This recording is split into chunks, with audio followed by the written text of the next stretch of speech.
Bago ko masubukan ito, tumunog ang relo ko. Sa oras na ito ay tungkol sa paglaho ng isang mag-aaral ng world class, ang pangalawang biktima. Sa nobela, hanggang sa inagaw si Yuyena, ang mga nawawalang mag-aaral ay hinabol ng mamamatay tao. Bagaman alam ko kung sino ang pumatay, ako ay isang bystander pa rin habang ang mga mag-aaral ay nawala ng paisa-isa. Kahit nasa mundo ng nobela, nalilito ako, hindi sigurado kung makikialam ng maaga. Kinabukasan, maraming mga mag-aaral ang nagtipon sa panlabas na pagsasanay sa kubo. Inihayag ng tagapagturo na ang pagsasanay sa labanan ngayon ay naiiba sa dati.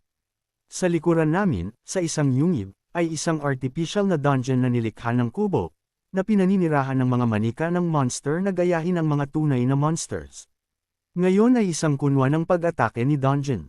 Binalaan kami ng tagapagturo na huwag gaanong kunin ito, dahil kahit na ang mga manika ay nagbabanta sa buhay. Dahil sa malaking sukat ng dungeon, ang pagsasanay ngayon ay isang magkasanib na sesyon sa pagitan ng klase ng katotohanan at klase ng paglilinang, na ang mga koponan ay pansamantalang nabuo sa pagitan ng dalawang klase. Ang artificial na dungeons ng kubo ay puno ng mga traps, ang ilan sa mga ito ay lihim na itinakda ng mga genes. Kung sakali, naghanda ako ng maraming mga bala na may mga katangian. Noon lang, isang pop-up ay biglang lumitaw sa aking computer, na sinundan ng tatlong mga abiso sa pagtatakda ng mga pagbabago. Nagsimula akong tumingin sa paligid para sa taong nagdudulot ng mga pagbabagong ito. Ito ay naging si Jo Yoon-a, na nakipagtulungan kay Kim Soo-ho, ay naging mas maligalig, at si Jaden mula sa klase ng paglilinang ay nagpahusay ng potensyal na paglago. Ang isa pa ay kasama ang koponan ni Chenayon, isang lalaki na nagngangalang Sven, na tila nakita ni Chenayon sa ibang club dati. Ang pagbabago ni Sven ay lumala ng kanyang lakas sa pag-iisip. Ang posibilidad na siya ay napatay ng isang minion ni Jin na makabuluhang nadagdagan, na nag-iwan sa akin na natigilan dahil ang pagbabagong ito ay tila medyo matindi.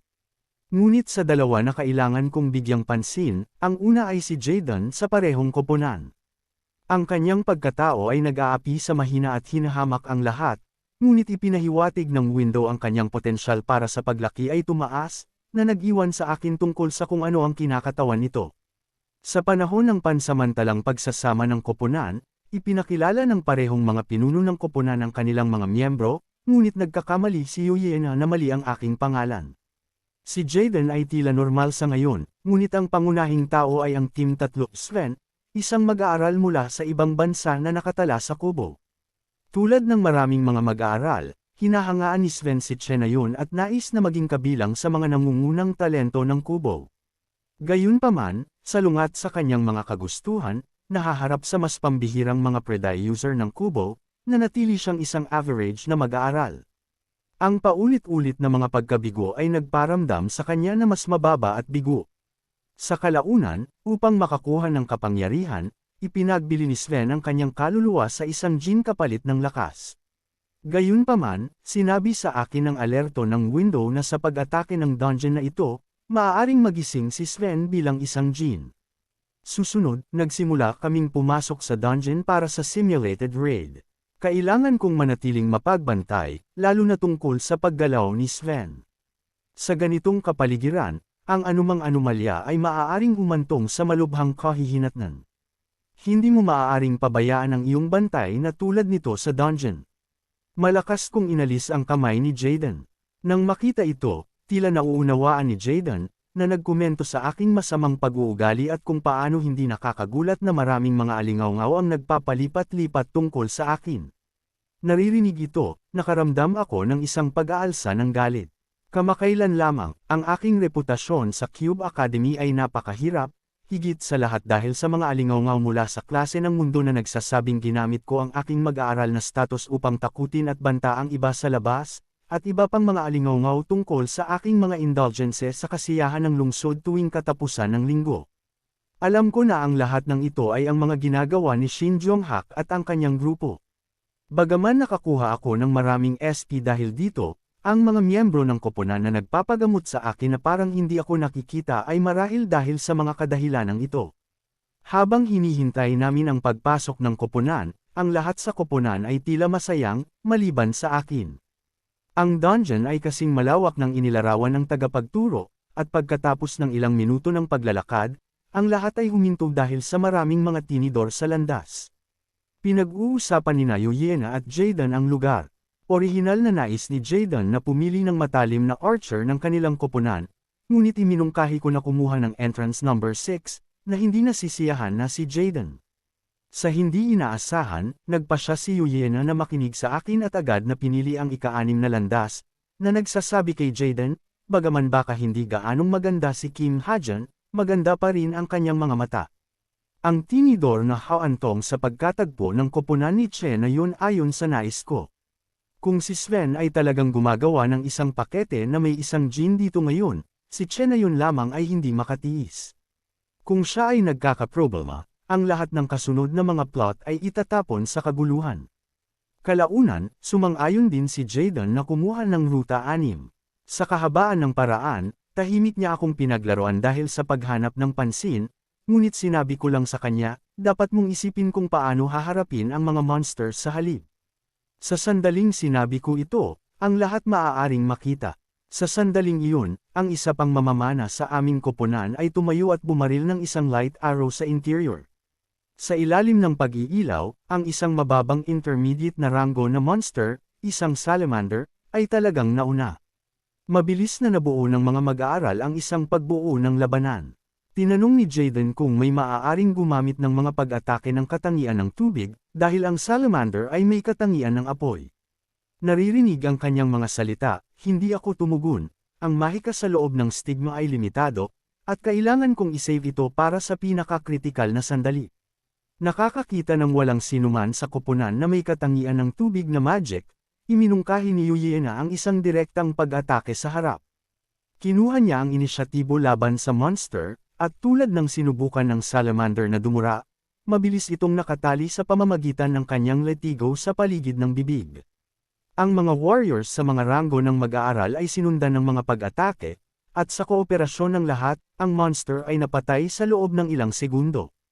Ang kapangyarihan ni Yuliana ay talagang tumataas ng mabilis, at ang kidlat na nagmula sa kanyang letigo ay nagpapahiwatig na siya ay nasa gilid ng paliwanag. Nagpapatuloy kami, at habang lumapit kami, naramdaman ko ang kapaligiran sa unahan na lalong naging mas mahusay at panahunan. Kailangan kong manatiling alerto, lalo na habang papalapit kami sa ruta na humahantong sa koponan ni Che na yun, kung saan ang anumang anomalya ay maaaring magkaroon ng malubhang kahihinatnan.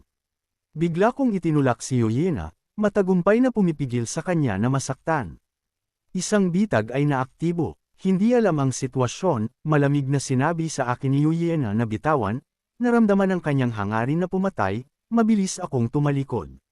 Tulad ng pakikitungo sa akin ni Yuliana, napansin ng ibang mga miyembro ng koponan ng isang arrow na tumagos sa dingding, iyon ang dahilan kung bakit itinulak ko si Yuliana. Bukod dito, nang bumagsak ako, nakakita ako ng isang bagong alerto. Ito ay isang arrow na nakalist sa neurotoxin. Kumpara sa swerte ni Yuliana, ang Team 3, Sven ay hindi maswerte, dahil hindi siya sinasadyang tinamaan ng lason na arrow. Nagdala si Sven, si Che na yun ay nakakagulat. Sa gitna ng labanan, ang isang arrow ay biglang lumipad sa kanila, na hindi maaaring maging bahagi ng pagsasanay. Bukod dito, napansin ni Che na yun na kahit na ito ay dapat na isang pagsasanay na si Dungeon, ang mga monster sa loob ay napakalakas. Samantala, ang aking koponan ay patuloy na nakikipaglaban sa mga monsters. Matapos ang salamander, maraming mga apoy ng pinot, ngunit sa pinagsamang pagsisikap ng lahat, ang mga mas mababang tier na monsters ay walang banta. Di nagtagal ay tinanggal namin ang lugar, kasama lamang ang isang laso na arrow bitag sa kahabaan.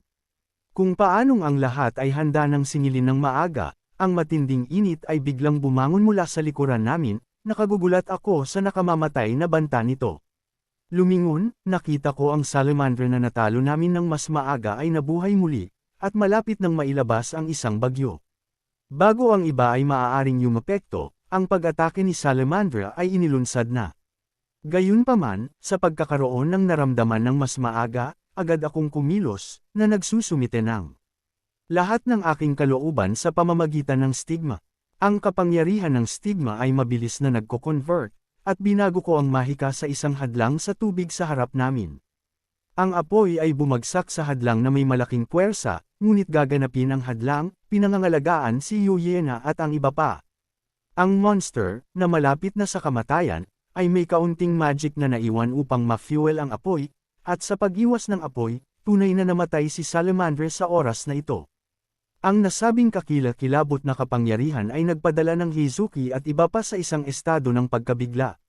Nahulaan ng koponan na ang Salamandra ay tiyak na hindi isang manika lamang ng monster, naramdaman ang matinding init kahit na hindi naantig ng mga apoy.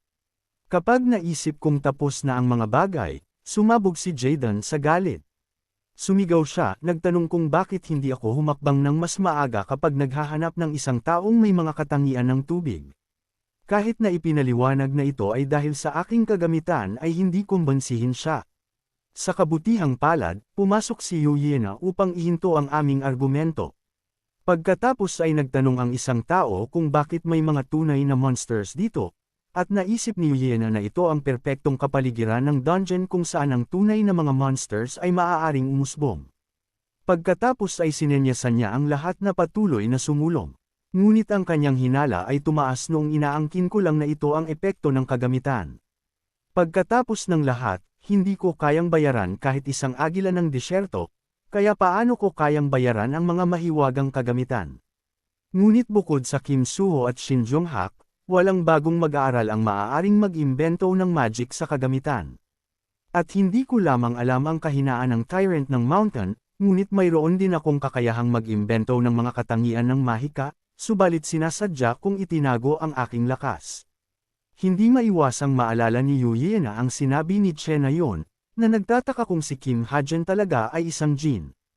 Maya-maya, ang koponan ni Che na yon ay nakatagpo na ng isang lugar upang magpahinga, ngunit ang isang intermediate level 5 monster, ang Magma Golem, ay unti-unting nagsara.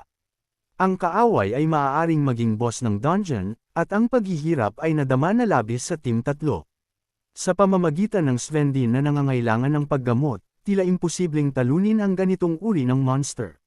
Sa kabila ng pag-aatubili ng lahat na talikuran ang kanilang sarili, nadama ni Sven na nagkasala, na sinisisi ang kanyang sarili dahil sa walang pag-iingat na nahit ng laso na arrow.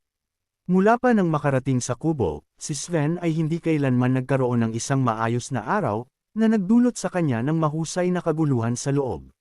Sa sandaling ito, ang isang mapang-akit na bulong ay sumasalamin sa loob ng isip ni Sven, na ipinangako sa kanya na walang Cap-Ores na kapangyarihan kung gumawa siya ng pakikitungo dito. Ito mismo ang nais ni Sven. Ayaw niyang magpatuloy na maging walang silbi, lalo na hindi sa harap ni Che na yon. Kaya, hindi mapigilan, tinanggap ni Sven ang pakta kasama ang Jin. Sa susunod na segundo, sumigaw siya sa sakit, na naging sanhi ng gulat ang kanyang mga kasamahan sa koponan, hindi nauunawaan kung ano ang nangyayari kay Sven. Nakakakita ng kanilang kawalan ng kakayahan upang makontrol ang frenzied Sven, inutusan ni Che na yon ang ibang mga miyembro ng koponan na magmadali, ngunit sila ay labis na kinilabutan ng monster na lumipat. Matapos maghanap ng ilang sandali, sa wakas ay matatagpuan ng Magma Golem ang biktima nito, na nagiging sanhi ng lahat na magkalat sa gulat. Ang pag-atake ng Magma Golem ay agad na sumabog. Sa kabutihang palad, si Che na yun at ang kanyang koponan ay mabilis na yumapekto upang makatakas sa kapahamakan. Gayunpaman, dahil sa malaking saklaw ng pag-atake ng monster, ang dalawang mag-aaral ay sa kasamaang palad ay kumatok ng walang malay. Sa isang instant, ang Team 3 ay karamihan ay nagkalat. Si Che na yun, na nagdadala kay Sven, ay nahulog sa isang tabi. Bumabagsak sa lupa, hindi mapigilan ni Che na yun ang pag-ubo.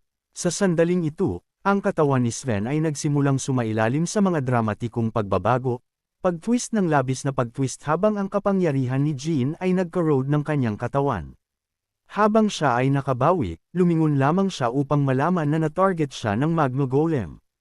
Ang monster sa harap niya ay walang katulad ng mga manika ng monster na inilarawan ng tagapagturo, napagtanto ni Che na yon na ito ay isang tunay na monster. Hindi niya naisip na baka mamatay siya sa isang ehersisyo sa pagsasanay. Kung paanong ang tinunaw na lava ng boss monster ay malapit ng sumabog, ang isang bala na natabunan ng yelo ay tumpak na sinaktan ng leeg ng magma na bato ng golem. Ang ice magic ay sumisid sa katawan ng monster, pansamantalang nagyayelo ito.